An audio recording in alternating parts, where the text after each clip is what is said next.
उपसर्ग, प्रत्यय आपको सिखाई जा चुकी हैं और इसके साथ साथ और बहुत सारी चीज़ें हम आपको सिखा चुके हैं।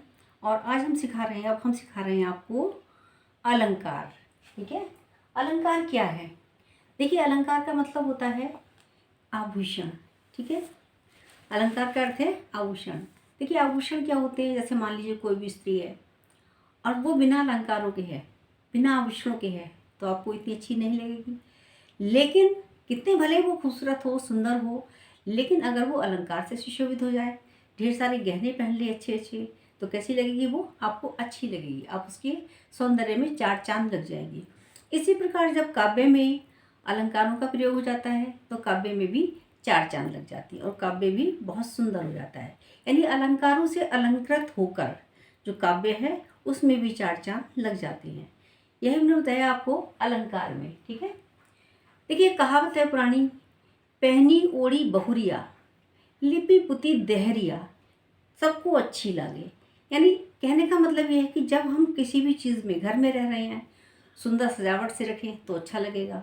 इसी तरह स्त्री अगर गहनों में सुशोभित हो, गहनों से, तो अच्छी लगेगी। ठीक है, अब आपको अलंकार के बारे में बताने जा रहे हैं। देखिए फिर से, अलंकार का अर्थ है आभूषण। सौंदर्य अर्थात सौंदर्य में वृद्धि करने में जो सहायक होते हैं वो हमारे क्या कहलाते हैं? अलंकार।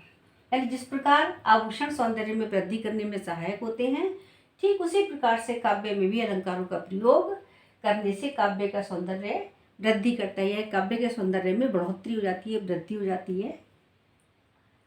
अतः काव्य की सुंदरता को बढ़ाने वाले तत्वों को हम अलंकार कहते हैं। अलंकार का अर्थ होता ही सजाना है, सजावट करना है, सुंदरता बढ़ाना है। अब हमने आगे बताया आपको अलंकारों के अर्थ प्रयोग से शब्द और अर्थ में चमत्कार उत्पन्न होता है। यानी अलंकार जहाँ हम प्रयोग करते हैं तो वहाँ शब्दों में अलंकार भी हो सकता है और अर्थ में भी अलंकार हो सकता है। ठीक है, ये हम आपको बताएंगे शब्द अलंकार और अर्थ अलंकार में। देखिए, विभिन्न कवियों ने, लेखकों ने अलंकार की अपने अपने ढंग से सुंदर परिभाषा दी है और मैं जो आपको बताने जा रही हूँ वो आचार्य रामचंद्र शुक्ल जी के शब्दों में बताने जा रही हूँ। उन्होंने क्या कहा है अलंकार के बारे में, देखिए लिखा हुआ है यहाँ पर।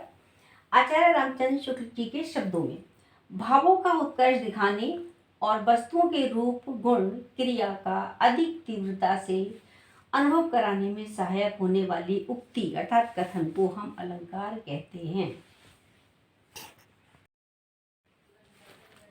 अलंकार क्या है, ये समझने के बाद हम आगे चलते हैं, आपको बताते हैं अलंकारों का वर्गीकरण। यानी अलंकार कितने प्रकार के होते हैं, यानी ये तो हम आगे देखेंगे इसके कितने भेद होते हैं। ठीक है, इसको कितने वर्गों में बांटा जा सकता है, कितने भेदों में बांटा जा सकता है, ये आप सीखिए। देखिए, अलंकार के दो भेद होते हैं, शब्दालंकार और अर्थालंकार। यानी जहाँ शब्दों में अलंकार पाया जाए वहाँ शब्दालंकार होता है। ठीक है, लेकिन अर्थालंकार हम आपको बाद में कराएंगे। शब्दालंकार के अंतर्गत आते हैं आपके अनुप्रास, यमक और श्लेष। यह भी हमने आपको डेफिनेशन बताया है। अलंकारों के दो मुख्य वर्ग या भेद हैं, शब्दालंकार और अर्थालंकार। शब्दालंकार क्या होता है? काव्य में जहाँ केवल शब्दों के कारण जो चमत्कार उत्पन्न होता है, जो परिवर्तन, जो हमें सुंदरता देखने को मिलती है, ठीक है, जो चमत्कार होता है या सुंदरता देखने को मिलती है, वहाँ पर हमारा शब्दालंकार होता है। शब्दालंकार के अंतर्गत अनुप्रास, यमक तथा श्लेष अलंकार ही मुख्य रूप से आते हैं। अब हम चलेंगे अनुप्रास अलंकार की तरफ। ठीक है, हमने इसमें तीन बताए आपको, अनुप्रास, यमक और श्लेष। पहले हम अनुप्रास के बारे में आपको बताने जा रहे हैं। अनुप्रास में देखिए आप, अनुप्रास अलंकार यानी अनुप्रास, अनु का अर्थ है बार बार और प्रास का अर्थ है अक्षर। ये दो शब्दों से मिलकर बना है अनुप्रास प्रास। ठीक है, अनु का अर्थ है बार बार और प्रास का अर्थ है अक्षर। अर्थात जहाँ पर काव्य में जहाँ पर भी हमारे एक ही वर्ण की, वर्ण कौन सा? व्यंजन वर्ण, व्यंजन वर्ण की आवृत्ति बार बार होती है, वहाँ पर अनुप्रास अलंकार होता है। ठीक है, अनु का अर्थ है बार बार और प्रास का अर्थ है अक्षर।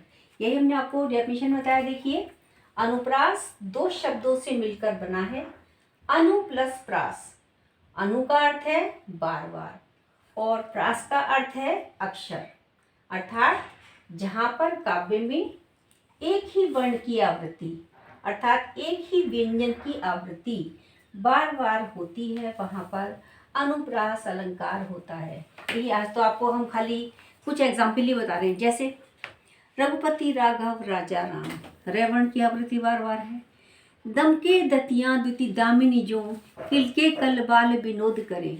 इसमें किसकी आवृत्ति बार बार होती है? द वर्ण की, ठीक है। दम के द्युतियां दामिनी ज्यों, ठीक है। इसमें 4 बार द वर्ण की आवृत्ति हुई है, इसलिए अनुप्रास अलंकार है। और चारू चंद की चंचल किरणें खेल रही हैं जल थल में, च वर्ण की आवृत्ति बार बार हुई है।